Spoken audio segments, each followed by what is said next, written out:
This is Bob Roark with Business Leaders Podcast. And good morning, Jaime Zawmon. Good morning, Lisa Miller. Good morning. Good morning. We're extremely fortunate this morning. We have Jaime Zawmon. She is the founder and president of Titan 100 and is a Titan CEO. And we have Lisa Miller. She is the president and COO of Spearhead Advisors. And welcome to the podcast. Thank you for having me. Greatly appreciate being here. Absolutely. Love the picture in the background for the folks that are listening, not watching. It's the mountains with a herd of horses in what looks like a lupin meadow. That's what it looks like. It is Granby, Colorado at a dude ranch. Well, with that being said, if you would, Lisa, tell us a little bit about your business and who you serve. Absolutely. At Spearhead Advisors, we are a master agent. What that means is in the industry, if you are an enterprise customer and you need communication services, we are working for you. We provide about 100 different vendors that we can supply services for an enterprise. And coming from a former carrier myself, the benefit that we have is we can provide you services and capabilities from many different options versus one single provider. So that's really the value proposition. CIOs today, staffs are smaller and getting smaller by the day. Technology teams are getting smaller. And so what we are is an extension of your organization to provide services and capabilities from a consulting standpoint. You know, I failed to mention in the introduction, you were recently a president with CenturyLink, where you had a large, 2,400 or so folks in your organization. So yes, just a small team. Just a small team. You know, and for the business owner or in the CIO that's out there, what are the typical problems that that you can bring as a solution from your company to them? Well, many times what a CIO sees is they have to go out and meet with many different suppliers to determine who is best in breed or who is best in class in the industry. We can do that for them. So as they're trying to look, for example, security, top of mind for everyone. There are so many bad things going on the dark web. There are so many hackers out there trying to break into your data because data is power today. And so CIOs are constantly having to control the perimeter, having to worry about who can break into their company and take their data that they count on to run their business.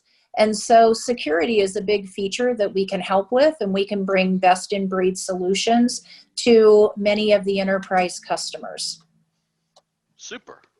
I love it. And I also love your experience on both sides of the coin, which is very unique unto itself. So that's fantastic. So Lisa Miller is obviously one of our 2020 Titan 100 honorees. We recognized her, and this is a copy of the book that she was recognized in.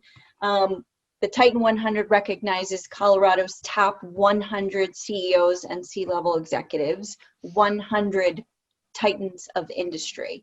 And so one of the questions that I always love to ask all of the titans that we interview in our podcast series is, what characteristics do you believe that it takes to be considered a titan of industry? I think to be a titan in any industry, you have to constantly be looking at all of the challenges in front of you and being able to say, how can I attack that? And how do I think different? There's the book, What Got Us Here Won't Get Us There. That statement is so true today in the fact that our industry is changing so rapidly. Think of COVID. COVID itself has even been something that as corporate America, we have had to go, holy moly, we now have to rethink how we go to market. We have to rethink how we lead. We have to rethink every aspect of how we do business with our customer base, especially if you were a small business where people walked in your door every day, and that's not easy to do anymore. So to be a great leader, you have to be nimble, you have to be flexible, you have to constantly be questioning. Am I doing the right thing? Am I facing the market the right way? Am I appealing to my customers? Where is my competition? So I think that flexibility and constantly being creative and thinking of different ways to look at every business and every aspect of your business is critical. Profound words. I love it.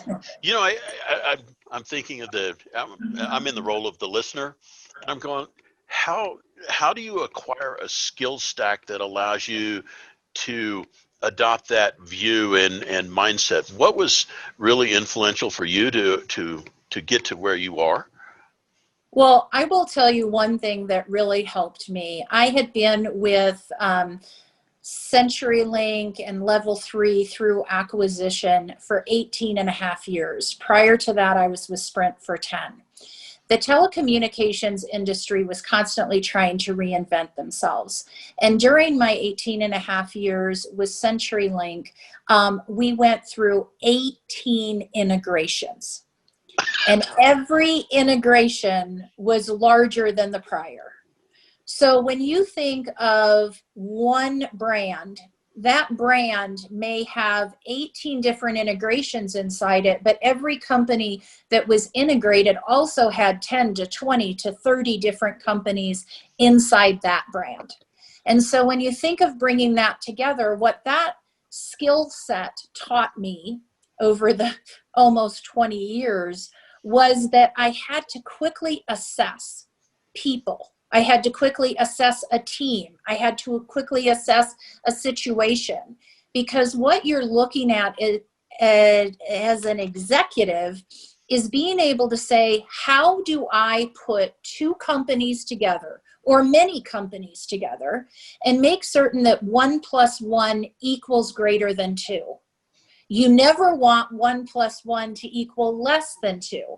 And many integrations in America today, they never get the full value or potential out of the two companies that they've brought together.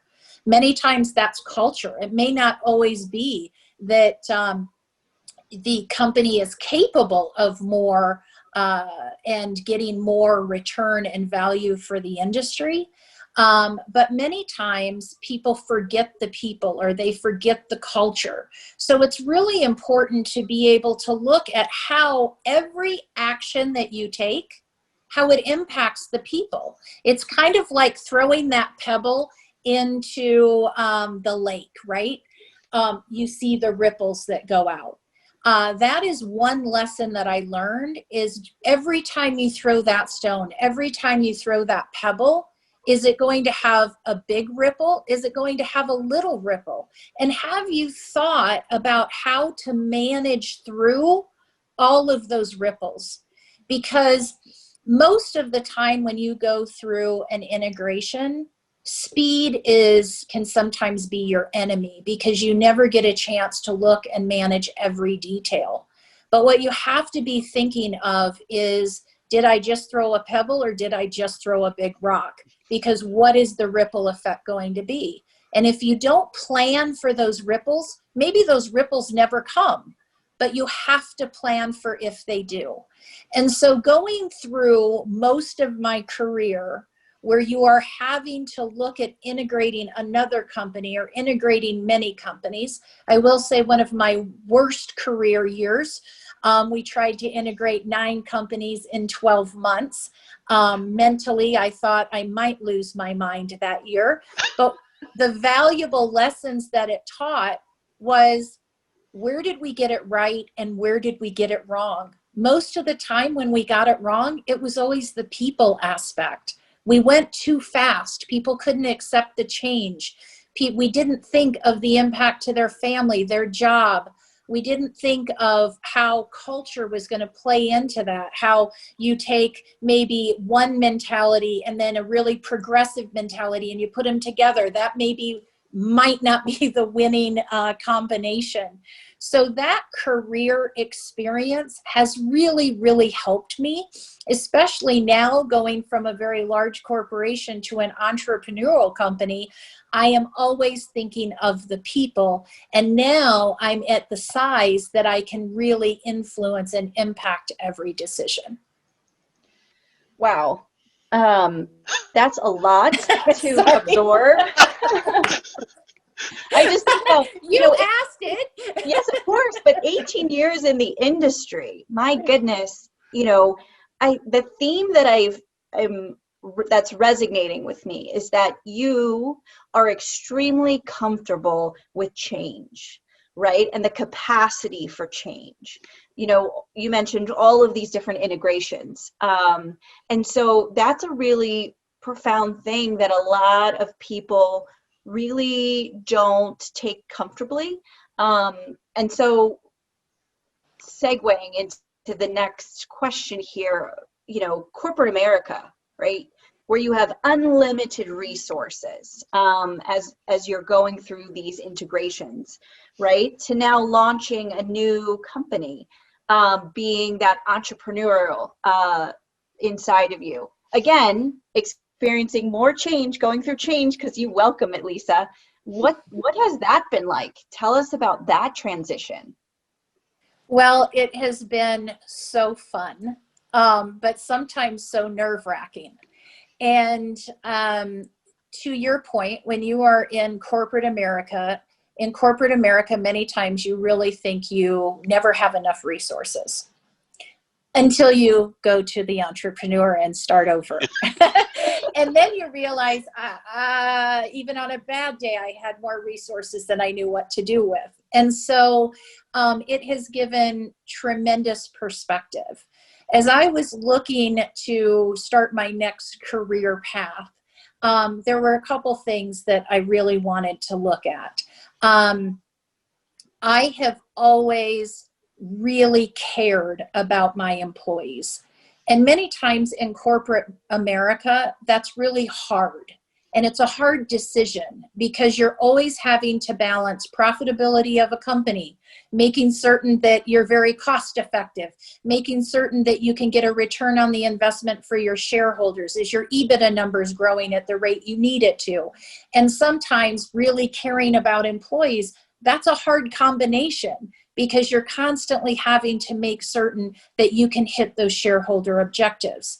So as I started to look at my next career, I started to realize, what is it that I love? What is it that is my passion? And as I continued to go through in corporate America, climbing the ladder, what happened is you start getting more and more and more employees, more departments, more divisions. And when I go back to the fundamentals and I say, what do I really love? I love being in front of a customer. I love being able to help an employee solve a challenging problem, stretch them to grow, because I always can see in an employee what they're capable of, and many times they can't.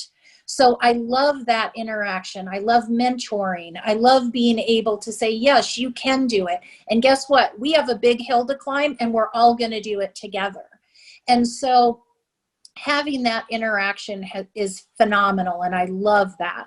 And so when I started to look in the industry, I started to realize, do I want to get back into that really big company again? Yes. Would I have resources? Would I have support? Would it be very comfortable? Would it be very easy and familiar? Absolutely. But when I realized what I love and what I've always been passionate about has been investing in the people, being in front of a customer, understanding what are the problems that a customer has to face every day. And in enterprises today, the challenges are huge. You go back 10 years, did we have a chief security officer? Did we have to have SOX and NOx and all these things that are commonplace in large enterprises today? You didn't have a lot of it. Yes, you may have had a network operations center, but did you have a security operations center? No, you didn't. Now that's becoming almost standard place. And so I want to be close to those customers. I want to be able to be out there, and I want to know every one of my employees. And I want to be able to understand my customers intimately as well. And so that's what really started to lead me to look at more of a smaller company. And so at Spearhead Advisors, we probably, even a year from now, will only have about 45 to 60 employees. And you know what? That is super exciting to me. Coming from 2,400 employees where it's hard. Yes, you have to embrace change because change is constant. It happens every day. But with that change, sometimes change is slow because the company is so large.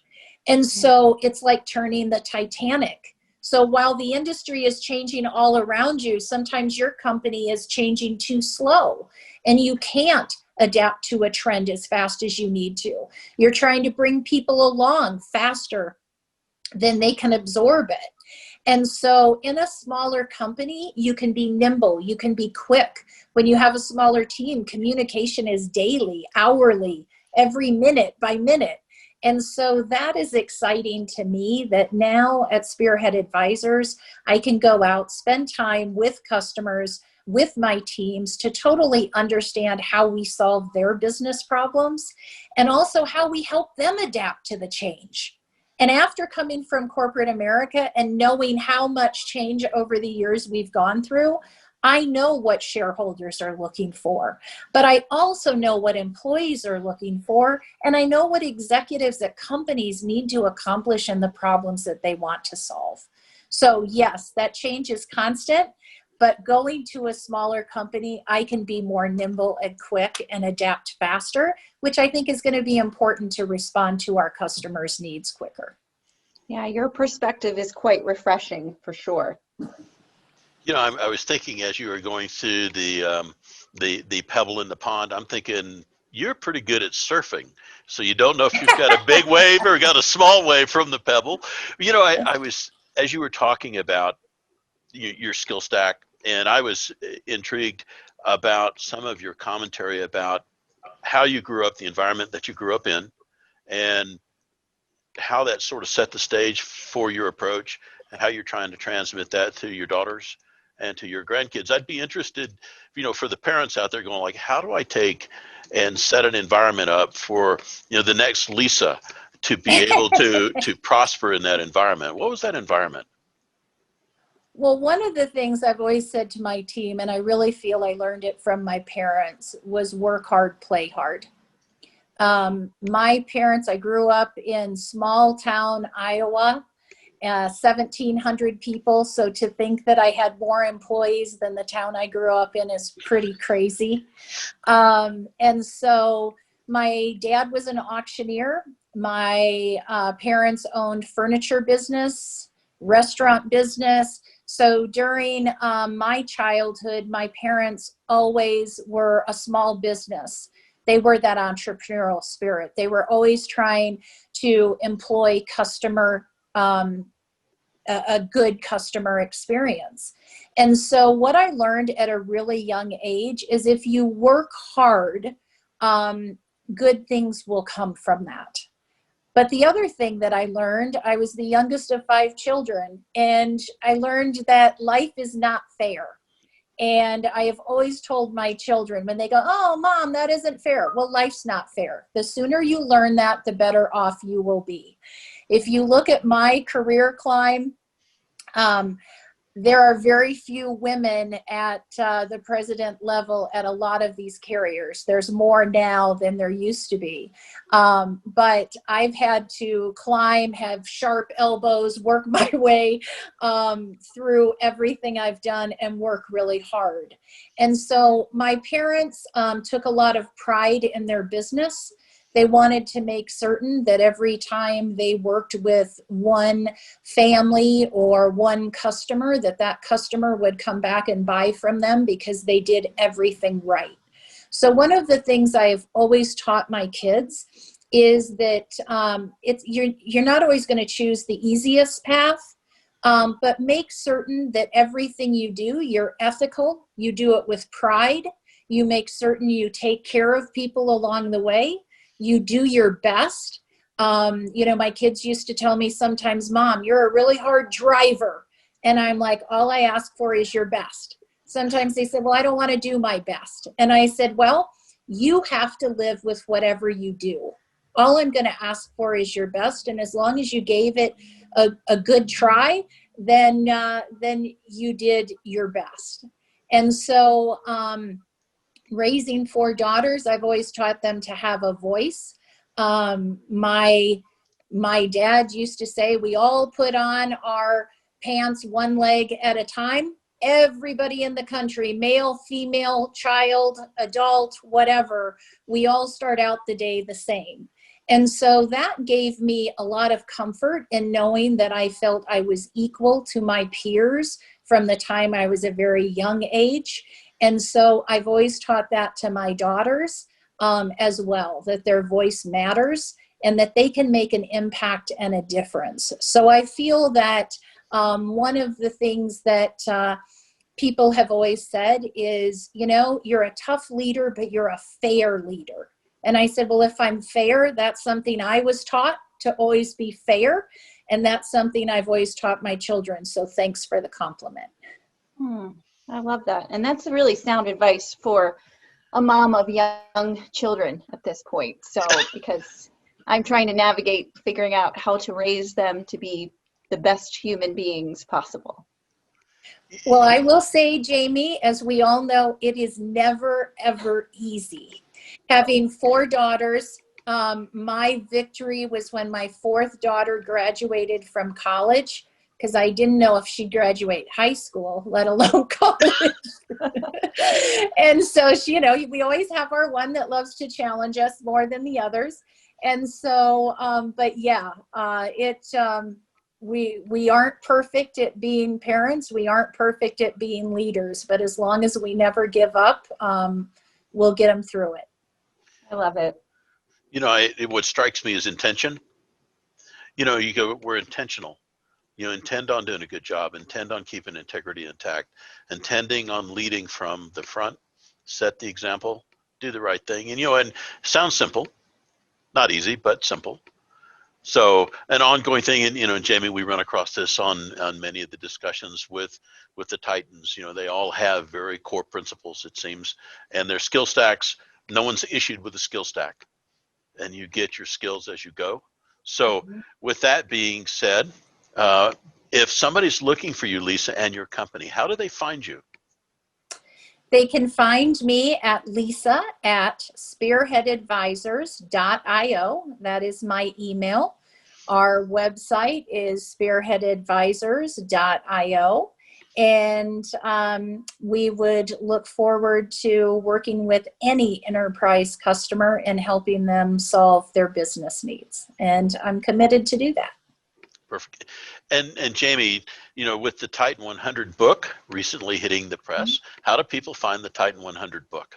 Yeah, so if you're interested in learning more about the Titan 100, you would go to www.titan100.biz. There's a full list of all of the Titan 100. You can view their individual profiles to be inspired and read more about their stories. You can also visit the page on that website, which has a digital link to the digital version of this Titan 100 book, which Lisa is in, and many of the other Titans here in Colorado.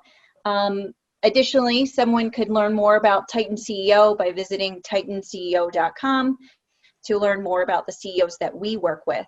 But yeah, it's really an incredible list of Colorado's top 100 CEOs and C-level executives. Their stories are amazing, just like the details you heard more from Lisa today as she told us her story.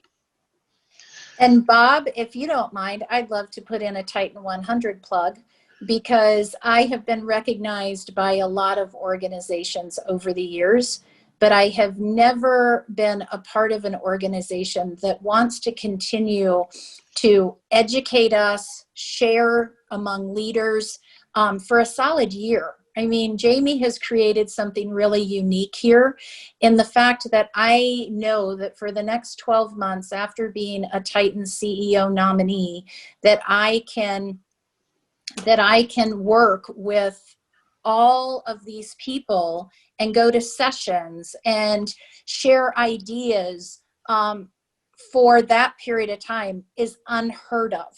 And so I remember asking, we have another event? We have what? So it's really refreshing. It's really needed in our industry to be able to share and learn from one another. And so I really think Jaime has created something really unique here. Thank you so much, Lisa. Your kind words really mean a lot to me, for sure. Absolutely. You know, as you talk about, you know, everybody gets in there, and what is it, the common word right now is their silo, right? And I think about the cross-pollination of all of this intellectual capital that everybody's earned through the years. And then you go, how do you pass it on? How do you share it? And if there's a particular area, you go like, I don't really know about this particular area. And you go, yeah, but there's 3 other people in our group that know this in depth. Let me reach out to Jaime and find out. And I think that that effort of collaboration, you know, the wisdom of the crowd mantra that we've heard so much about, you know, it's truly a gift that we get to preserve some of your intellectual property here on the podcast, and do appreciate you taking the time out of your morning to share your wisdom with us. Thanks. No, that's powerful, Bob. It really is. And Jaime, thank you again. Always love doing these co-hosted podcasts. Love the perspective. It's my pleasure, Bob. You're awesome. All right, guys. Well, we'll call it good. Appreciate the Awesome. time. Thanks, Lisa. Thanks, Jaime. Thank you. Thank you.